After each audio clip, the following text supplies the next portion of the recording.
company's vehicles kung saan natin i-apply ang lahat ng ating natutunan dito sa IMG. Kaya number one opportunity here is financial education. It talks about how money works for us. If you like this education and apply it to yourself, sigurado may savings. Pero kahit namin natutunan ka, tama? So kailangan pa rin ng application. Okay. So gusto nyo, handa na ba kayong i-apply ang matututunan nyo ngayong hapon? Yes. Ayun ko lang yun, gusto ko lang marinig, pero hindi handang mag-apply. Okay. Kasi gusto ko, lahat tayo ay handang makinig at handang mag-apply.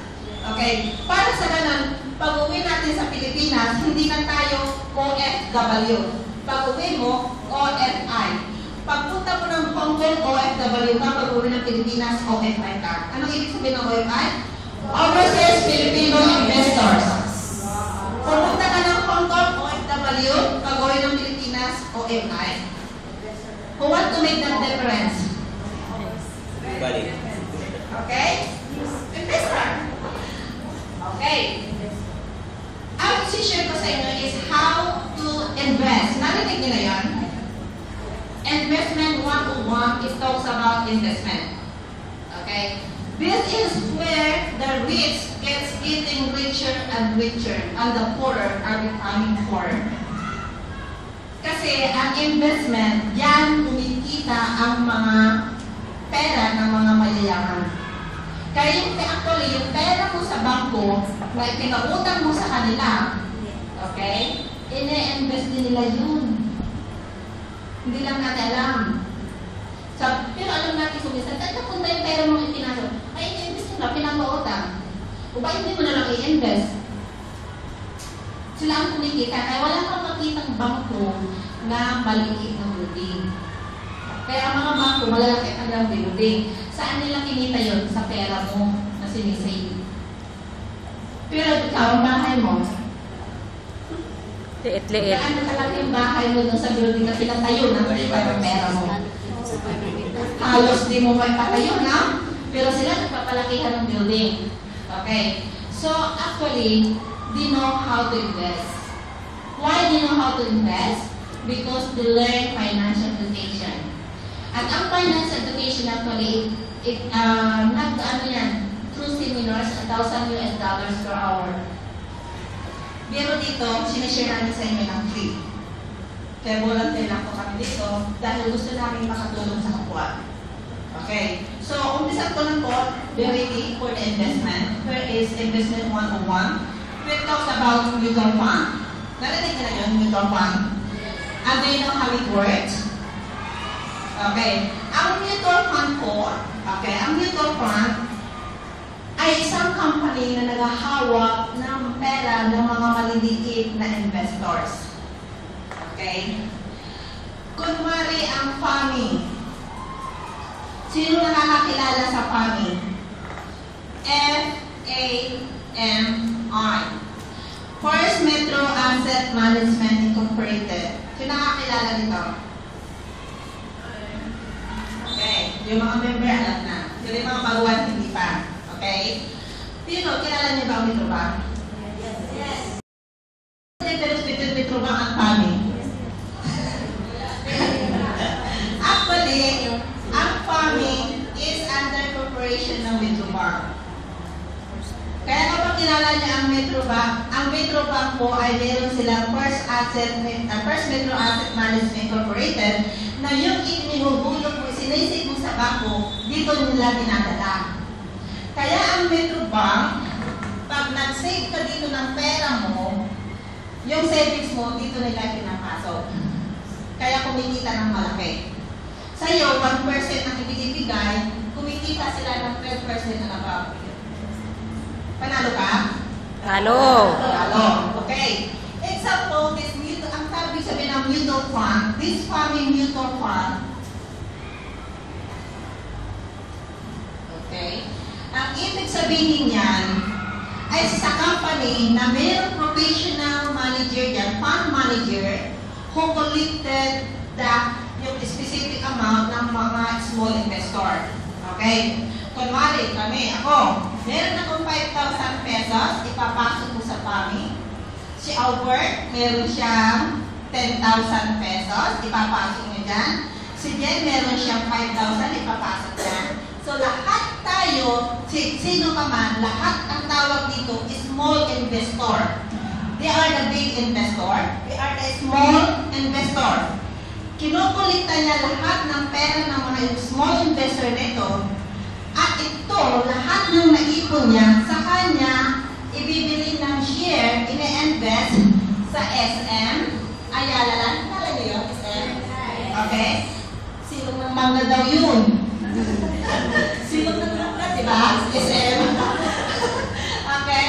Ayala lang.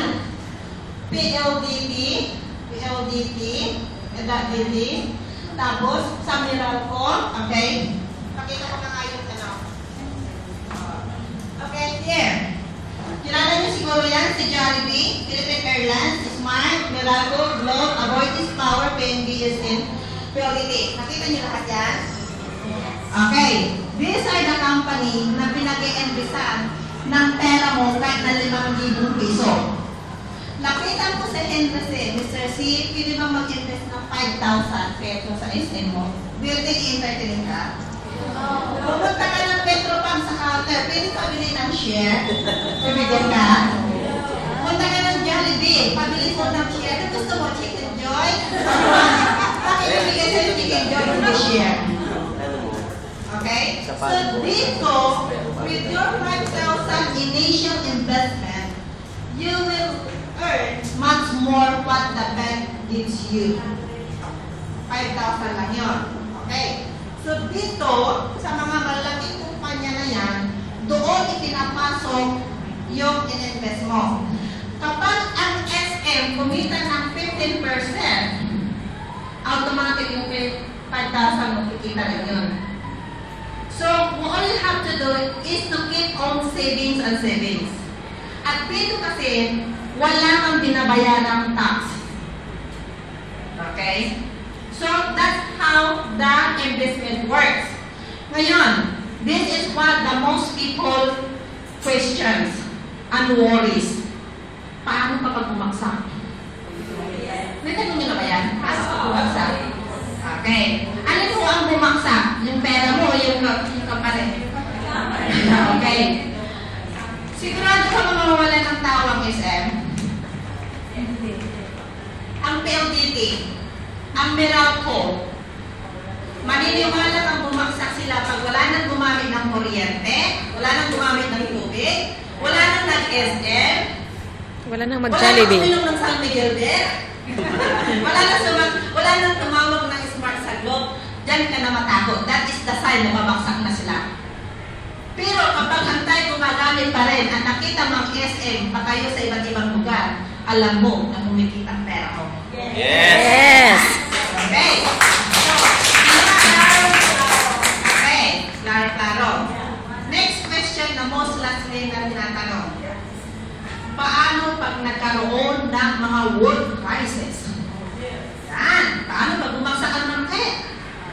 Ano sagot nyo? Ano gagawin nyo? Mas mabuti. Okay? Sa mga nakakaunawa ng investment, they know when the opportunities comes. Para bang problem? Kapag may problema ka, alam mo kung yun ay opportunity o hindi. Naranasan niyo yan? May problema ako. Akala mo, ano na yan? Akala mo, ang pagsubok ng Panginoon para ikaw ay sirahin. Tama?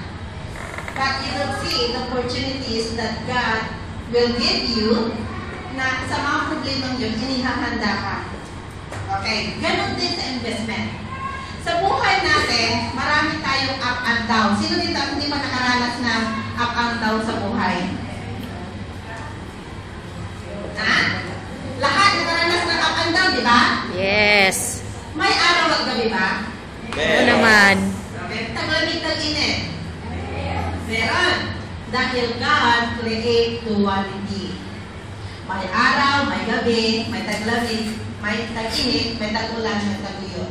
May up and down. So, in this word, pasok po kayo.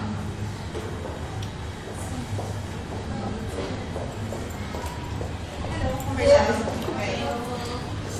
in this world, we live in duality. Na sinasabi, duality. May babae, may lalaki. Kaya hindi kinarate ng Panginoon ng tungkoy at bakla. Okay, so we live in duality, up and down. In financial din, financial industry, mayroon tinatawag na up and down. Nakikita niyo na ba yun? Yung up and down? Sa market, makikita niyo yung difference up and down sa market. Kagaya nito. Okay, nakita niyo yung graphing? Up and down, up and down. Pero habang tumatagal ang panahon, saan ang patungo niya? Pataas. Kagaya rin ng tao na habang maraming nararanasan ng problema, up and down, siya ay nagmamature. Maraming natututunan. Tama? So, you don't have to worry, no worries. Sa up and down na yan. All you have to do is invest, invest, invest, invest. Dahil in the long term, yung up and down na yan, pataas pa rin ang kanyang kita.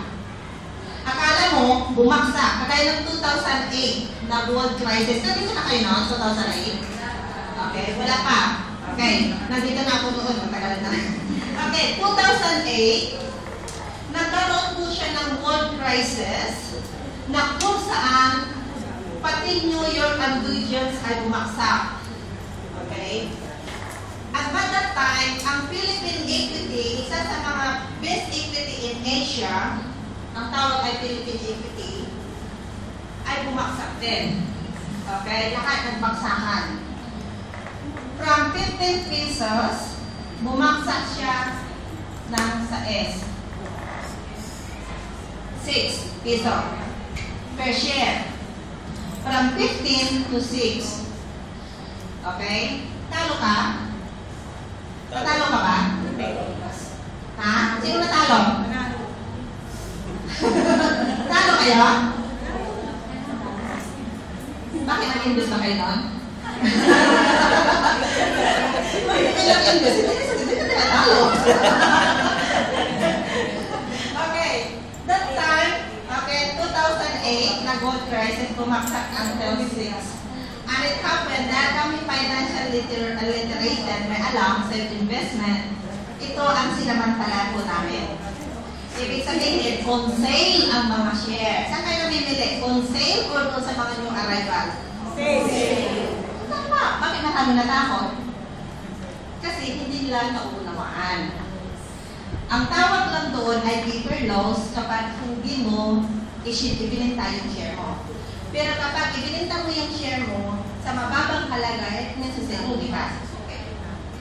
Pero kung hindi mo bininta, hindi ka pa rin lugi. So by that time, ang naabutan ko is 840 per share nung nakabili ako. That was 2008. Now, 2012, ang per share ngayon is 26 pesos something and above. Did I earn or not? How many percent? That is 300%. So, wala pang tax. Sinong bangko mamibigay sa akin ng 300%? How I wish that time meron ako 1 million. See? So, but I still keep on putting and putting. At 26 pa ngayon, I still keep on buying shares. Dahil, ang share, sumasabay na tumataas habang ang mga bilihin ay tumataas. Ano ang dapat mong i-save? Yung tumataas ang halaga niya o yung bumababa? Tumataas. At alam niyo ba na ang pera habang tumatagal bumababa ang halaga niya? Yes. The value of money, yun ang ibig sabihin ng inflation. The value of money. Na habang tumatagal, tumataas ang bilihin, ang halaga ng pera bumababa. Kaya yung 100,000 na savings ko noon, halos wala ng halaga dahil kinain ng inflation. But, if you know how to invest, okay, if you know how to invest, kikita ang pera mo na mabilis na wala pang tax. And mostly sa mga mayayaman, ay hindi nagbabayad ng tax. Kasi wala sa government law na ang perang magtrabaho magbayad ng tax. Meron ba sa government law na ang perang magtrabaho magbayad ng tax? Sino ang magbabayad ng tax? Diba yung taong ng income? O kaya lagi tayo nagbabayad ng